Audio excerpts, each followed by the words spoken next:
Hey guys, this is a financial topic that I do not hear financial experts talking about. I don't hear business people. I don't hear the Grant Cardones of the world talking about this, the Bill Gates, the big money guys. I don't hear people saying this as a path to get rich or wealthy. I always hear them say, I really worked hard. I never gave up," things like that. Okay, but there is a significant amount of Bible verses that are talking about this very, very specific topic, which is very interesting. So I'm going to go into it real quick here. It really revolves around giving. It sounds like the overall theme here is giving leads to abundance. The more you give, the more you get, and you can give more, is basically the way it works, okay?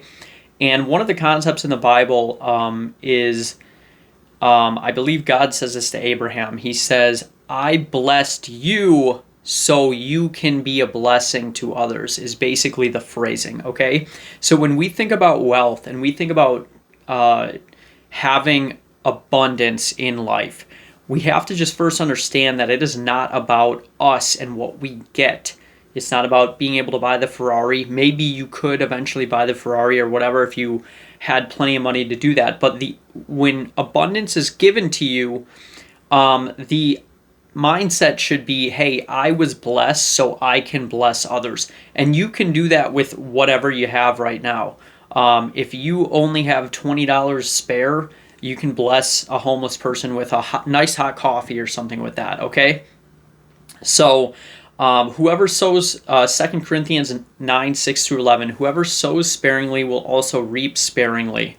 Whoever sows bountifully will also reap bountifully.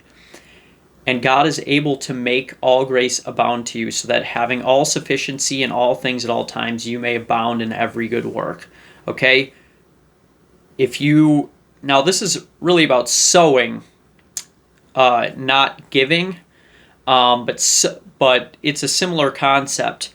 The little effort you put into it, the little return you get.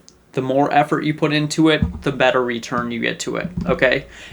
We have Luke 6:38. "Give, and it will be given to you. Good measure, pressed down, shaken together, running over, will be put into your lap." When you give, you get not only what you gave, whether it's financially, emotionally, however it would work, you actually are going to receive exactly what you gave, plus more is what it's claiming.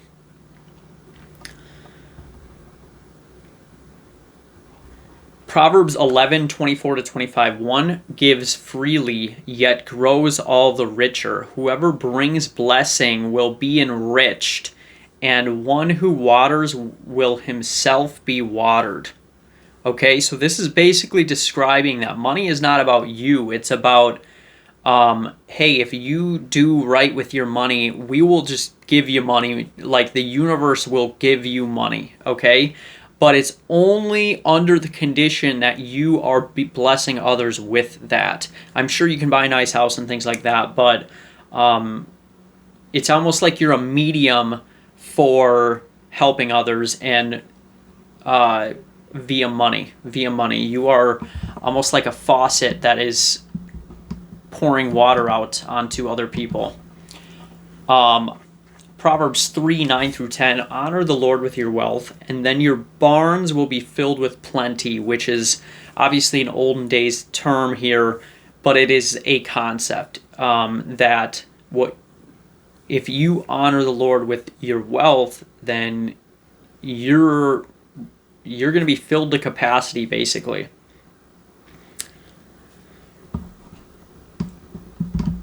"Whoever has a bountiful eye will be blessed," Proverbs 22:9, "for he shares his bread with the poor." Once again, sharing with the poor leads to blessing. Malachi 3:10, "Bring the full tithe into the storehouse," and tithe is basically a religious giving, I guess you'd say. "See if I will not open the windows of heaven for you and pour down a blessing until there is no more need." Okay, so he's saying give And it's almost like a little bit of a challenge here. Hey, put the tithe in there and see what's going to happen. Kind of almost almost like a little arrogant, like, oh, see, why don't you see what'll happen? Is the way I'm getting that. Okay. Deuteronomy 15:7-10, basically, give generously, because for this the Lord your God will bless you in all your work and in all that you undertake. Deuteronomy 8:18, it is he who gives you the power to get wealth, which is saying that God is doing that. Psalm 112:5, it is well with the man who deals generously and lends. So just think about this. All of these verses are indicating probably a spiritual law or a spiritual truth, or just the way God works. When you give, you will be taken care of, okay? And according to this, not only when you give, you get more than what you gave, is what it's teaching. Now, you can try this out for yourself. But that's just something that's been impactful for me. And I really think it comes down to the spiritual concept of not being attached to your money. When we are emotionally detached from our money, we're not like afraid to lose it, okay? I am sitting here almost like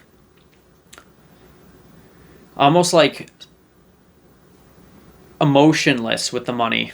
Oh, there goes 200 grand. Like, whatever. Yeah, let's just give him 200 grand or whatever, yeah, shit, that was my rent, but I'll just give that, it's not a big deal.